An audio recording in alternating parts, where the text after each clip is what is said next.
time for the best coverage of the top stories in sports. The Sports Wrap with Jason Page starts now. Indeed it does, and good to have you with us on this Wednesday edition of the show. A lot to do over the next 60 minutes. We got a PGA Championship preview coming up. There is some interesting news on the baseball front involving Pete Rose and Shoeless Joe Jackson. Commissioner Rob Manfred making a big decision on Tuesday. We'll dive into that, the NHL playoffs, and a whole bunch more. But let's dive right into the NBA playoffs with our friend Kurt Helin of Pro Basketball Talk at NBCSports.com, who hangs out with us every Wednesday on the show. Let's not waste any time, Kurt. And boy, the Indiana Pacers didn't waste any time either. They made it quick and pretty painless. They finish off the Cleveland Cavaliers in Cleveland last night in 5 games. And look, is this just a situation where it was bad timing for injuries for the Cavaliers? Is it the Pacers peaking at the right time? We talk about it in the NFL all the time. It's when you're peaking, or the Pacers just simply peaking at the right time? Is it a combination of the two? How do you sort of in the post-mortem here for the Cavaliers, how do you sort of analyze what we've seen with the Pacers moving on to the Eastern Conference Finals for a second straight year? I think there's 2 parts to that. One is the Pacers are just good, and we kind of underestimate them. They are a legitimately good two-way team. You don't make it to the Eastern Conference Finals back-to-back years because you're lucky. Right? Like you are legitimately good. Tyrese Halliburton is not overrated. More importantly, like Miles Turner has stepped up and was the most physical big in this series. He was tougher most of the time than Jared Allen inside. Plus he was hitting some threes. Their role players stepped up. But I think if I'm the Cavs, here's what worries me. And you're going to look at the situation if you're Cleveland and think, man, we won 42 games.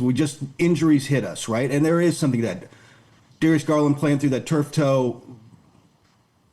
Donovan Mitchell was the best player on that floor for the first half, but he couldn't sustain it through that ankle injury. He started to wear down. And you can just say injuries got to us.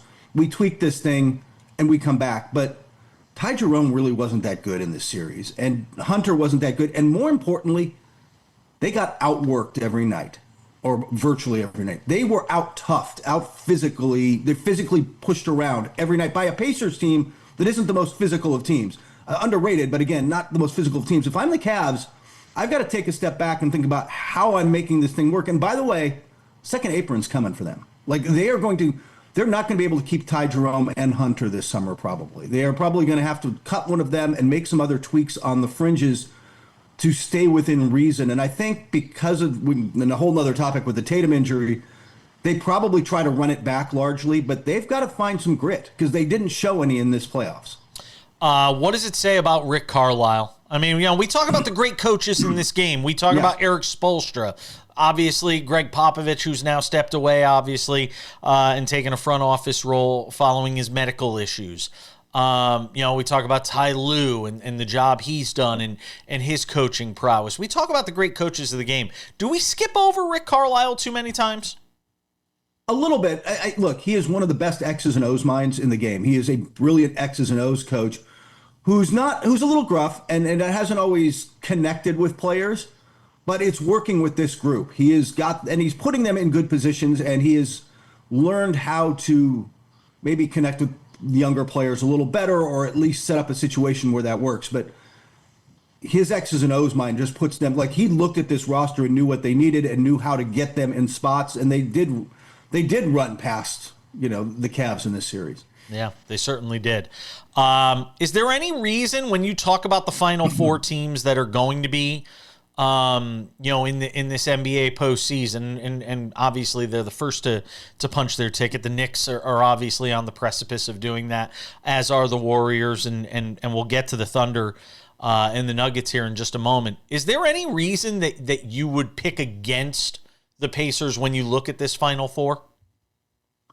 Not as set up. Assuming that they're going to play the Knicks, that's a 50-50 series. That is a toss-up series. I know Knicks fans are now like, have you seen your reaction? Oh, my God, have you seen us the way Brunson is playing?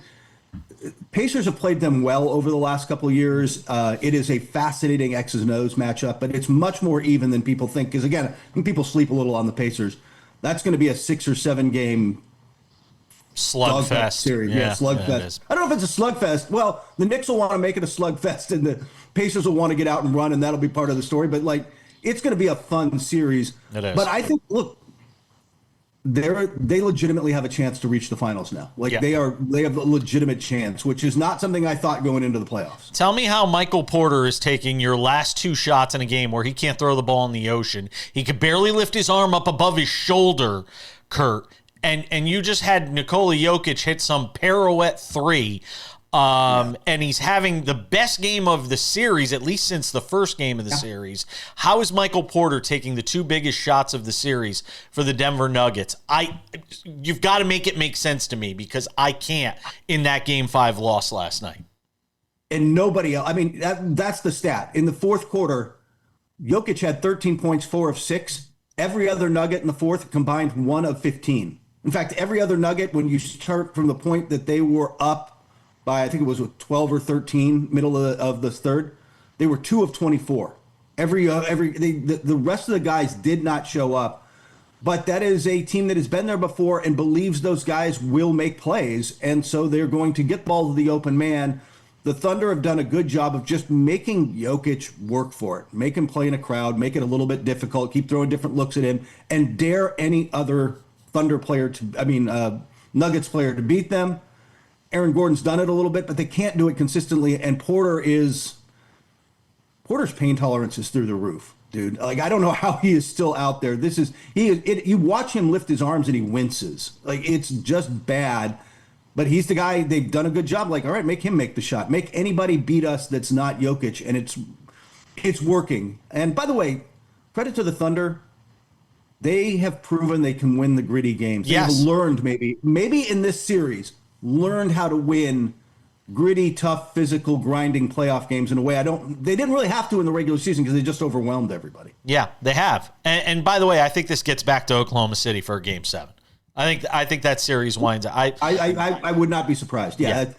By the way, with that series, we deserve a Game 7, Jason. I agree. Absolutely. It has been the best series, NBA or NHL, second round. Like, it has just been phenomenal. And I need a Game 7. Yeah, I need a Game 7 in that series as well. Speaking of gritty, I like to get on the T-Wolves and Anthony Edwards at times. They've been gritty as well. I want to talk about them coming up here in a couple minutes. We'll also get to the Knicks and the Celtics and what has been a pretty wild series and what we saw the other night with Jayson Tatum and how that changes the fortunes of the Celtics, not just now, but in the offseason and in the 2025-2026 campaign. We'll get to that more with Kurt Helin to do next.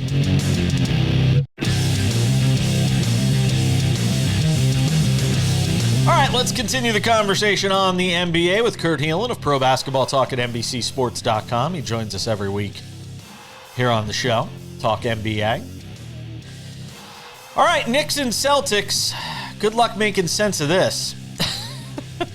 I've gone through so many twists and turns emotionally watching this series, and you've been in the group chat with me and our buddy Vlad.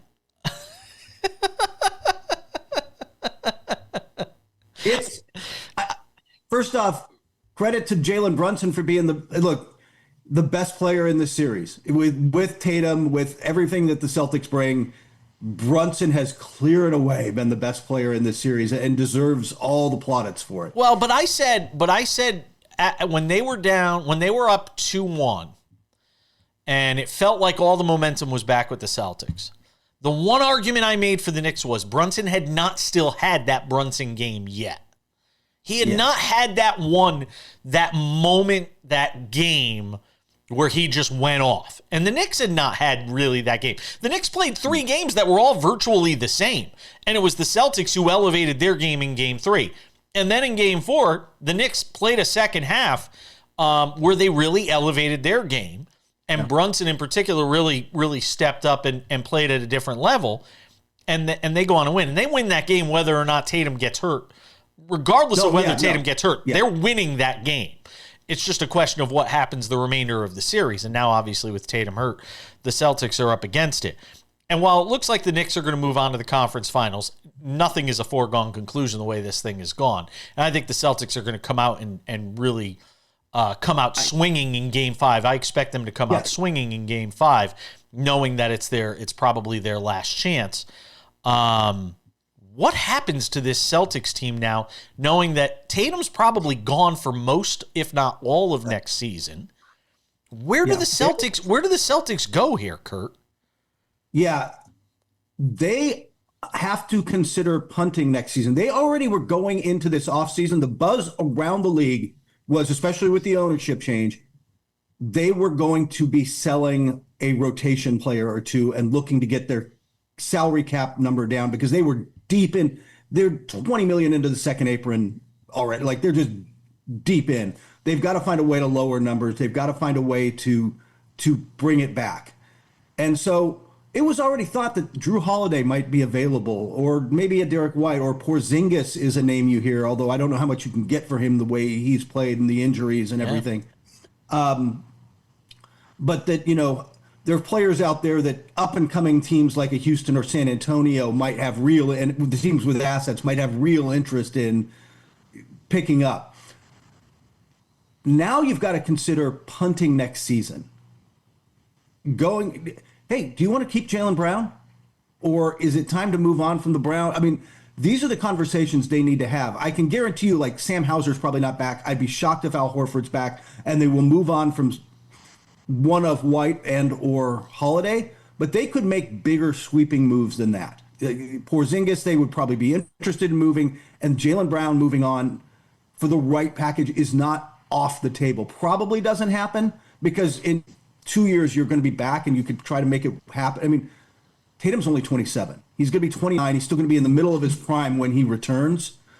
Healthy, in not next season, but the 26-27 season. But who knows what he comes back as off of this injury? Yeah, we've seen what guys come back from this injury, outside of Kevin Durant. Who's come back from this injury? Yeah. But I can point to a lot of guys who've come back from this and not been Kevin Durant. Right, and he's younger. It's a little tougher to judge, because, like, Klay Thompson wasn't the same, although he had the ACL too. But Thompson was older. Everybody's been older, right? Like, it hasn't been guys in their prime. So even if you get back peak Tatum, this team isn't going to look the same in 2 years. They're going to have to restructure it. And fire sale is the wrong word. That's not how it's going to be, because they know they've got to keep a core together, and they're going to be good next year, just not probably contender good without Tatum. But what's this thing going to look like? How far are they going to strip it back? Because the financial thing that's hitting them and hitting Cleveland, it's going to hit hard. And like I said, I expect big, bold moves this offseason. Expect them to really shake this thing up, especially if they can if you can deal with Houston and get some of their young, more affordable talent, or maybe San Antonio, and you can get someone like Castle, like, you can really make this work. Is there any chance Tatum plays at all next year, or would they just say we're gonna mothball him for next year?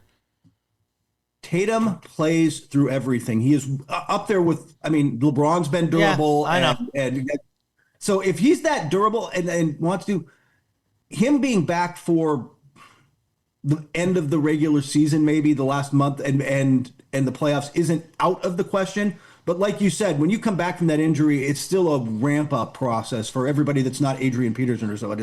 Everybody else has to ramp up. So I think if you're the Celtics, you still have to look at next year as a gap year, and anything you get out of that is good. We talk grit and toughness when we talk about the Oklahoma City Thunder. We have to have that same conversation about the Timberwolves, because the Warriors without Curry have had to do everything they can to muck up this series and just sort of play it in the trenches for 48 minutes. And the Timberwolves have been able to do that. And it hasn't been pretty, and you knew it wasn't going to be, but the Timberwolves have done that through the first 4 games of this series, and they're on the verge of closing this out and getting through it without Curry ever getting back on the floor. What have we learned about the Timberwolves through this process?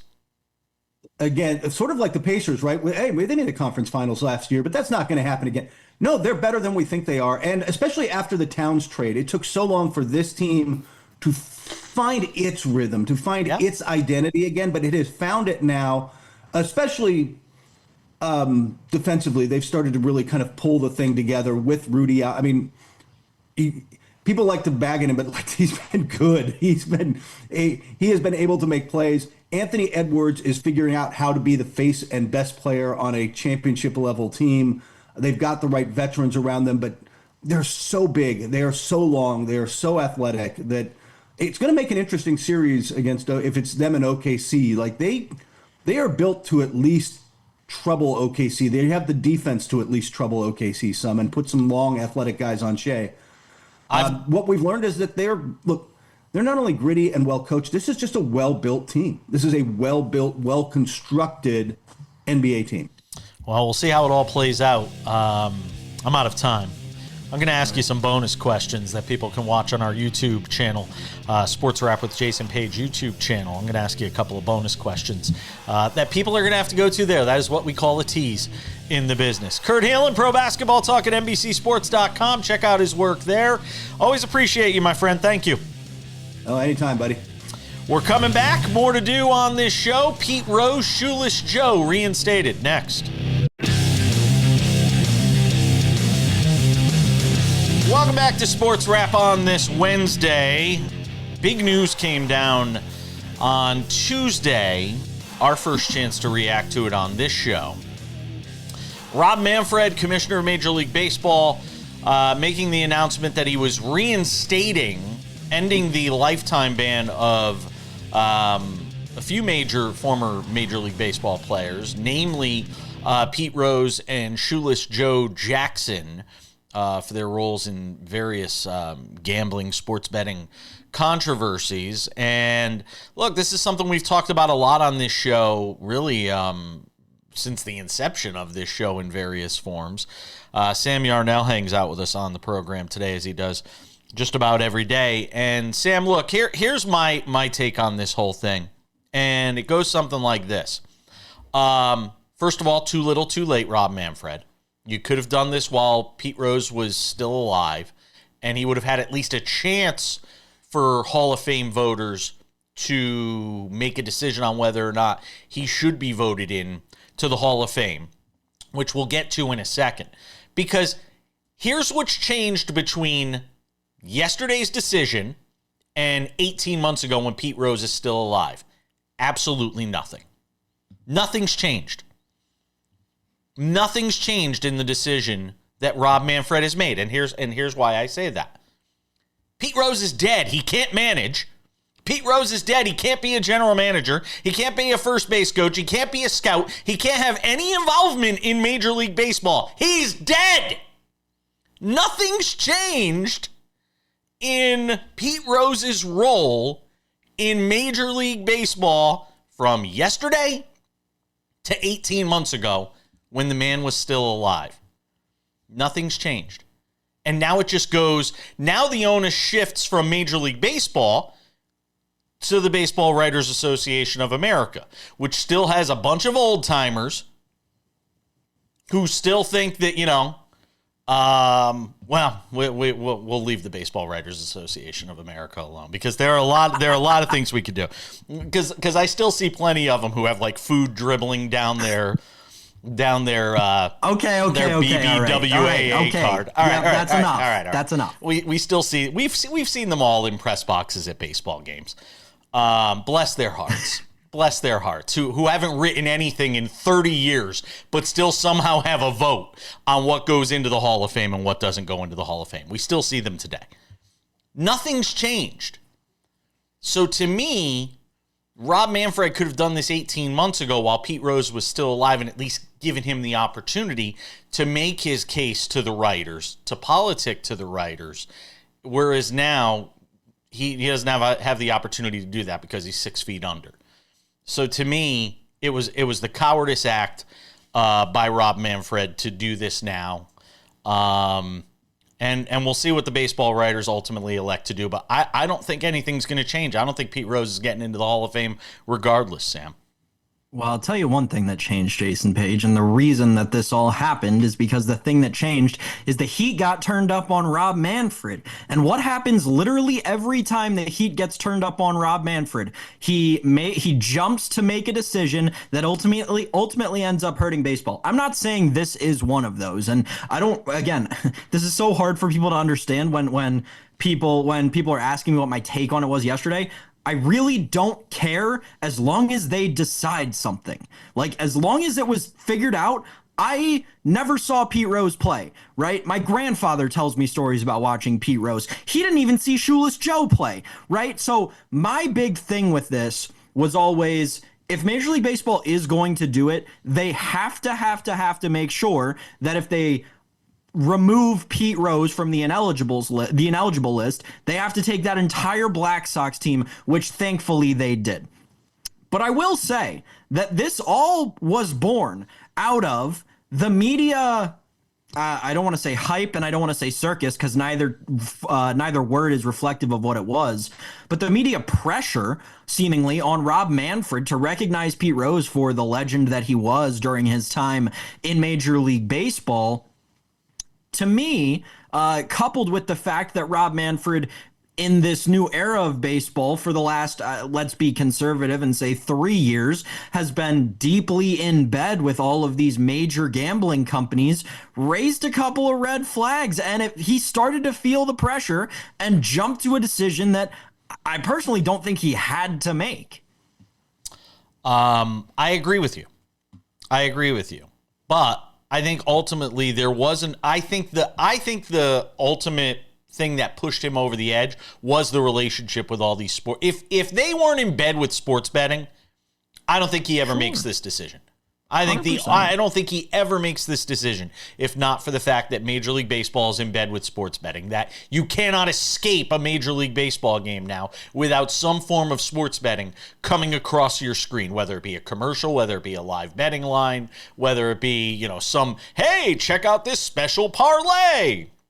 You can't escape it. So I don't think Rob Manfred could have escaped his tenure as the commissioner of Major League Baseball without having made a decision on this. But all he's done now is punt it to the writers. Do you think the writers, as I believe the writers will not vote him in, do you think the writers will vote him in? I don't think they do. Because if they're not putting in Bonds, if they're not putting in Clemens, if they're not putting in McGuire, if they're not putting in Sosa, they're not putting in Pete Rose. And I also think they're going to hold it against him, the fact that all those years he went up to Cooperstown and stole the spotlight, in their opinion, from those that were getting inducted when he'd sit there and sign baseballs right around the corner from Cooperstown in the Hall of Fame. So there are a couple of things here, right? The first thing is they're not even going to be on the ballot until 2027. There will be somewhat of a different class of voters in 2027 than there are now, just because that's how it works. The BWAA shifts it around every couple of years, and the class will be different. Bert and George will still be sitting there with their old cards going. Arr! But my concern is this, Jason. How many of these writers voting in 2027 are as familiar as they should be, right, with a player who played in the 1980s and then a player who played in the 19 teens? Furthermore, right, they're competing now on that ballot with players who those writers did watch in person. The steroid era guys thing is interesting to me because I think a more valid comparison would be like them voting in Bonds, McGuire, and Clemens the year that Major League Baseball does a deal with some bionics company that is making humans stronger illegally. I think under the pretenses of baseball. I ultimately think all the steroid guys are going to get in, by the way. All the PED guys are going to get in eventually. It may not be for another 10, 20 years. Eventually, all those guys are going to get in as well. And it might be through the Veterans Committee or whatever it's called these days that Rose and Shoeless Joe eventually get in as well. It just might not be through the typical writers. We're coming back. Lots more to do. Don't go anywhere. Let's take it to segment 4 on this Wednesday edition of the show. Coming up in 10 minutes, we preview the PGA Championship, or what should be the Rory McIlroy Invitational. We'll see. Why are you shaking your head, Sam? He's not even a favorite. Wow. he's pretty damn close. He's the second best odds to win. And he has dominated at this course. He has done that. Talking about Quail Hollow.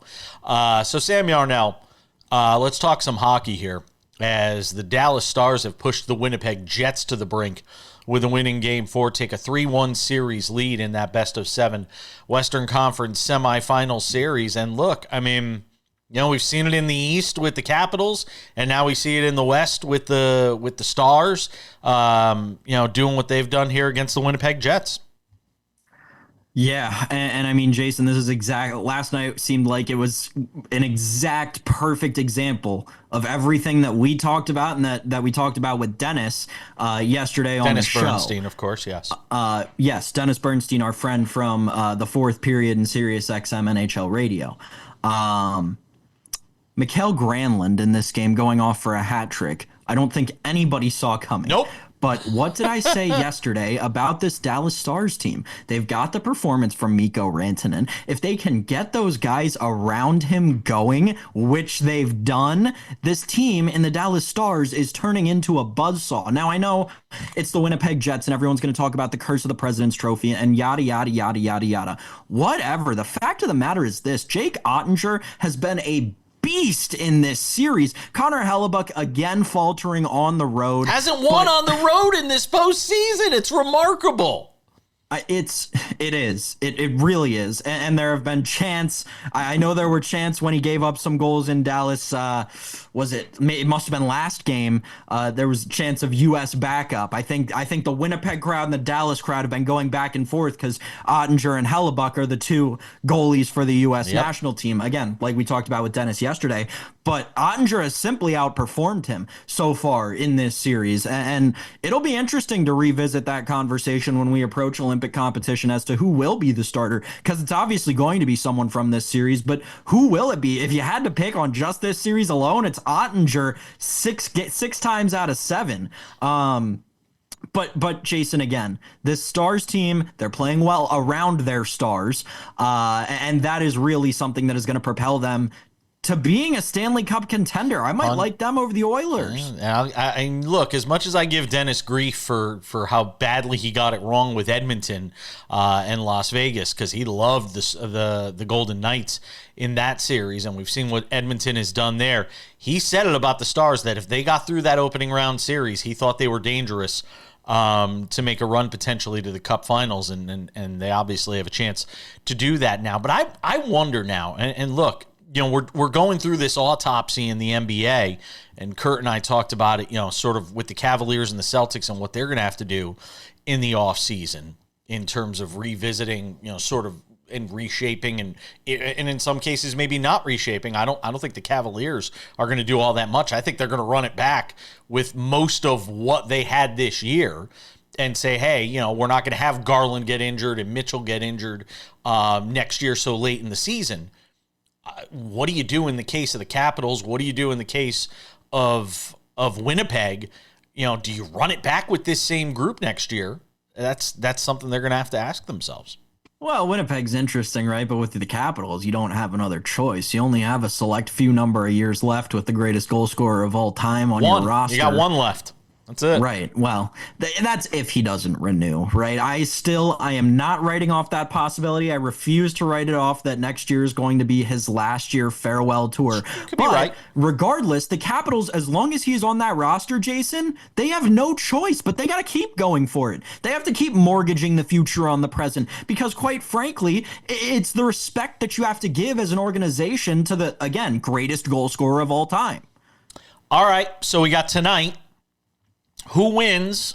Who's going? Is Vegas going home? Do they at least get this thing back to Edmonton for a Game 6? I think they do. I'd be surprised if they didn't figure out a way to get this back to Edmonton for a Game 6, make them win it on their home ice.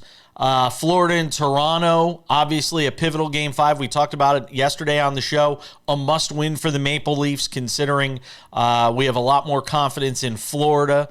To get a win in Game 6, if it comes down to that. What do you think happens tonight, Sam? Well, I'll tell you what, I have more confidence in the Maple Leafs than I do the Golden Knights, which is interesting because the Maple Leafs are dogs and the Golden Knights are favorites. I like the Oilers in this spot. I think the Golden Knights have let that questionable goalie situation for Edmonton get hot in multiple ways, which is like the worst thing that you want to do. And let's be clear again. 27, Leon Draisaitl, Connor McDavid, not playing their best game so far in this series. That is bound to change at some point, and I think it's probably tonight. Give me the Oilers tonight. The other game, I can't pick a winner, Jason. I thought think Panthers Toronto coming wins. in. Then I was thinking about what Dennis said to us yesterday, and I was like, listen, the Panthers don't have as much to play for. I know it's the playoffs. Everyone's got something to play for. But in this game specifically for series leverage, the Panthers do not have as much to play for as the Maple Leafs do. So if I were a betting man, which I am, I'd probably put money on the Maple Leafs. But I'm not touching that game, man. Maple Leafs there's plus a chance it's 118. 5-2 either way. Give me a desperate Maple Leafs team at plus 118 at home. I think I like that one. That's the only one I have a lot of confidence in. I have no confidence in the Golden Knights. I think the Golden Knights will win, but I wouldn't put my money on it. I wouldn't put your money on it. I wouldn't even put Dennis Bernstein's money on it at this point. All right, let's come back, talk some golf, preview the PGA Championship. It's next.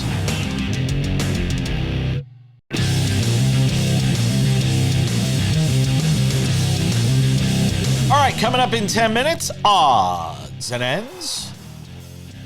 Some more leaking of the NFL schedule release. By the time you watch this show, for some of you watching on television, depending on where the show is aired, various affiliates aired at different times, the full schedule may already be out. But we will have full coverage of the schedule release on Thursday for the NFL. So you'll want to check out the show tomorrow, obviously, for full coverage of that. Matt Verderam will hang out with us from SI, their NFL insider. All right, Sammy Arnell, we've got the PGA Championship in full effect. Rain has screwed up practice for these guys throughout the entire week. But look, Quail Hollow is, of course, all of these guys are familiar with because there's a PGA Tour event held there every year. So you've got the PGA Championship being held at Quail Hollow. This has been Rory McIlroy's personal playground in recent years. He's played very well at this course, which is why he is one of the top picks when you look at the odds for this year's event. We'll have you give your picks in odds and ends. But, you know, when we sort of look at this year's event, Scotty Scheffler, obviously, playing fantastic golf coming into this event, sort of building up. Remember, he had the slow start to the season because of the hand injury, the freakish hand injury that he suffered. The sort of slow build going into this event, the record-setting performance that he had a couple of weeks back. Now, leading into this, you've got Rory, who's the second favorite leading into this, and then Bryson DeChambeau, and then you have a bit of a drop-off, with John Rahm, Xander Schauffele, Justin Thomas, a who's who, obviously, with the second major of the season in golf. Yeah, Jason, and like you said, this is a field of golfers with a ton of not only familiarity with this course, but medal at this course, right? We've got a lot of trophies from Quail Hollow in the field. I mean, you mentioned Justin Thomas. That's a guy who won the PGA Championship when it was held at Quail Hollow. We've talked about so much to seemingly no end about how much success Rory has had at this course. Jordan Spieth, I believe, is the guy who holds the record, the course record at this course, right? So this is a course that is very gettable when it's in pristine condition. Now, the interesting thing is, as you mentioned, they've gotten a lot of rain to the point where they had to cancel practices, to the point where I don't think the course is in necessarily the exact condition that everyone would be expecting it to be. I say that because we've seen the line be posted for the overall winning score, and I believe it's in the neighborhood of 273 or 274 and a half, 14 to 15 strokes under par. So that's telling you that the sports book is expecting, I believe, juice to the over on that as well. The book is telling you that they're expecting the winner only to shoot about 13, 14 over par, or under par, excuse me. That's a similar under par score to what you win the Masters with, right? So it seems to me that people are expecting this course in Quail Hollow to play pretty difficult, even though it's one that, again, this field has seemingly limitless familiarity and domination over. 7,600 yards, and it's going to play even longer because of the rain. And that's why I look at a guy like Bryson DeChambeau, who's driving the ball as well. And I don't care if it's live golf, if it's the PGA Tour. Bryson DeChambeau is driving the ball as well as anybody in the world right now. And you give me him on a course that's been rained on at 7,600 yards. I think the long hitters are going to, have a bit of an advantage this week, because if you're one of these short hitters, if you're one of these guys that doesn't hit it a long way, you're not going to get any roll. It's going to go, and it's just going to sit there. I wonder if because of the rain, because it's supposed to rain through today. I think that even today they were talking about a 70% chance of rain out there. I wonder if by the time they get to Thursday, if in that opening round, they're going to be talking about lift, clean, and place out there, Sam, and what kind of an impact that might even have on the opening round scoring. Yeah, that would be crazy. Wouldn't be shocking, though. It wouldn't. I mean, so then you talk about guys who have, you're talking about looking to try and place wagers on guys who have had famously one-round success, or who are incredibly hot coming in the first round, right? So then you're talking about like a Sepp Straka, who just won the Truist Championship in Philadelphia, talking about guys of that ilk. I do think that's interesting, Jason, but at the same time, to me, and again, I'm quite young in my golf fandom, but to me, the PGA doesn't generally do that unless the conditions are horrible. And for them to do that in a major championship, I would be very surprised. And the reason I say that is something that actually guys hitting mud balls, though, Sam. Guys hitting mud balls out there. If they do, that plays directly into the favor of who, Jason? Bryson DeChambeau, because not only is he hitting the ball far, which, yes, will probably at the end of the day collect a little more mud, Bryson DeChambeau is one of the better mud ball hitters. I know that's not necessarily something that we can track incredibly accurately, but just because of his raw strength, because of his understanding of physics and the science that goes into golf, it makes Bryson DeChambeau one of the best mud ball hitters on the tour. So in those adverse conditions, if that is going to be something that plays a factor through all 4 days of the tournament, I would give an edge then to Bryson DeChambeau. And that's a guy who has taken sharp action in Las Vegas over the course of the last 5 or 6 days, we'll say. He was 12-1 going into last weekend, 7-1 at most houses live. You want a couple of long shots to look at? Watch Patrick Reed, 90-1. He finished third at the Masters. You love Patrick Reed. I don't love Patrick Reed as a human being, but I love Patrick Reed as a long shot at 90-1, and I like money more than I like Patrick Reed. Give me Jason Day, 3 top 10s this year, 8th at the Masters. It's another guy worth looking at. And I'll always say Michael Kim, because he's great on social media. Sam will have his picks and odds and ends, which is next.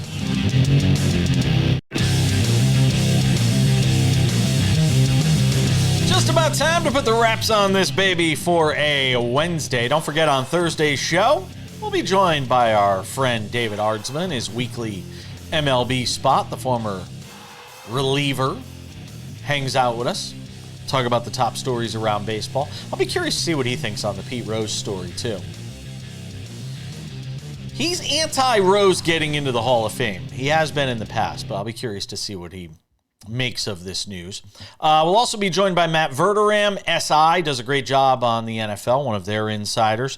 Talk to him about the NFL schedule release, which has been coming out in dribs and drabs. One of the latest dribs coming out. We'll get to that coming up in just a couple of moments. The Sports Wrap with Jason Page podcast. If you have not checked it out, make sure to go and subscribe. You can listen to the show every day while you're driving to work, while you're on the treadmill, while you're in bed, whatever you're doing. Make sure to go and subscribe to the podcast. Available on all your favorite podcasting platforms: Spotify, Apple Podcasts, YouTube Podcasts, iHeartRadio, TuneIn, Odyssey, Amazon, anywhere you get a podcast. You can also watch this show in places other than your television. Broadcast, cable, 220 affiliates plus across the United States and Canada. You can also watch the show on Spotify. You can also watch the show on our YouTube channel, on the SportsWrap with Jayson Page YouTube channel. It's fantastic. We have the show up there every afternoon for you. You can also watch our SportsWrap shorts, which includes clips from the show and clips not from the show, meaning sometimes news breaks after we've already put the show out to the affiliates. And you can watch those clips on our SportsWrap with Jayson Page YouTube channel. All right, all of that out of the way. Ladies and gentlemen, time for some odds and ends. Odds and ends, Sam Yarnell. I said there was a latest drib in the NFL schedule release. Now, by the time some of you watch this, the entire schedule may be out. We'll have a full recap of that on Thursday's show. Cowboys and Chiefs, part of the NFL schedule reveal. They will meet up on Thanksgiving. And this is a curious one for me, Sam, because you can put that game on anywhere and it's going to get a huge number. Why put it on Thanksgiving? I could have said the same thing with regard to the Eagles and Cowboys playing on opening night. Why put that game on opening night? It's going to do a huge number no matter where you put it with division rivals. But there you go. The NFL in its infinite wisdom deciding to put the Cowboys and Chiefs on Thanksgiving. So I actually think there's a little bit more of a layer here to this, all right, because if you'll remember back to about the middle of last season, maybe the latter half of last season, the Chiefs petitioned the NFL to be they wanted to be on Christmas. They wanted to play on Christmas every single year. They wanted to make Christmas the Chiefs' Day because the Chiefs are America's team and we all always want to watch them because the Chiefs are the best, at least in Clark Hunt's mind. So to me, I think the NFL took that, said, no. See, you don't decide who plays when. We decide who plays when. And you don't decide who gets what day. We decide who gets what day, whether it's what are the teams that always play? The Cowboys, right? The Lions always play on Thanksgiving. And I feel like there's another one that I'm missing, but I just can't put my finger on it quite right now. Regardless, I think this is the league spitting back in the face of Clark Hunt and saying, hey, listen, buddy, you want to come out and ask us for this publicly in the media? Well, tough nuts, because now you're going to have to play on all these holidays, and it's going to give your team at least 3 short weeks during the season. And are they playing an international game this year too, Jason? Because last year, that was part of their whole tiff. I don't know if they're playing an international game. I'll have to wait and see on that. Brian Wu. If you don't know who Brian Wu is, you should go and look him up. This guy has had a fantastic season for the Seattle Mariners. He shut down a Yankees lineup that had really been hitting well here in recent weeks. And Brian Wu, only pitcher in Major League Baseball after the Mariners beat the Yankees in extras yesterday 2-1, to throw 6+ innings in every start this season. He has now thrown 8 starts this year of 6 innings or more, something very rare in baseball these days, Sam. So Brian Wu is someone who is very popular among the sabermetric stat heads in Major League Baseball because the story of Brian Wu truly is a great one. He's a guy who pitched in college at Cal Poly, but didn't pitch exceedingly well. I believe he was drafted in like the 6th round or something. Not a notable draft prospect, nothing like that, but made his way through Major League Baseball, then got into professional baseball and completely reinvented his fastball. He's got one of the most dynamic fastballs in Major League Baseball, and it's been on display so far this season. This is a kid, I say kid, he's the exact same age as me. This is a guy who has completely blossomed in the professional ranks at a time where it seems like maybe in college he didn't just have the technology or the science behind him to be able to make him as effective of a pitcher as we've seen him be in the major leagues, Jason. It's truly been incredible to watch him become part of what is a generational staff in Seattle when healthy this year. 4-1, 2.84 ERA on the year for Brian Wu leading that staff. All right, final Final 25 seconds here. Who do you like for the PGA Championship, Sam Yarnell? All right, Jason, I got 3 guys that I'm going to ride with. I'll ride with the favorite, Scotty Scheffler, Bryson DeChambeau, because he hits the ball really far, and then Justin Thomas, because I love a good story. How are we ignoring Rory McIlroy at plus 450 when he dominates on this course, Sam? And Jordan Spieth going for the career Grand Slam. Gary Player is rooting for him. No? Nothing? Add Jordan Spieth to my card. Jordan Spieth on my card for sure. He's like 60-1. I mean, how do you not throw a shekel on Jordan Spieth? We're out of time. We got to go. Thanks to Kurt Helin for hanging out on the show. We'll see you all on Thursday. Matt Verderam, David Ardsma then. Thanks to you, Sam Yarnell. That's Sports Wrap. Have a good one.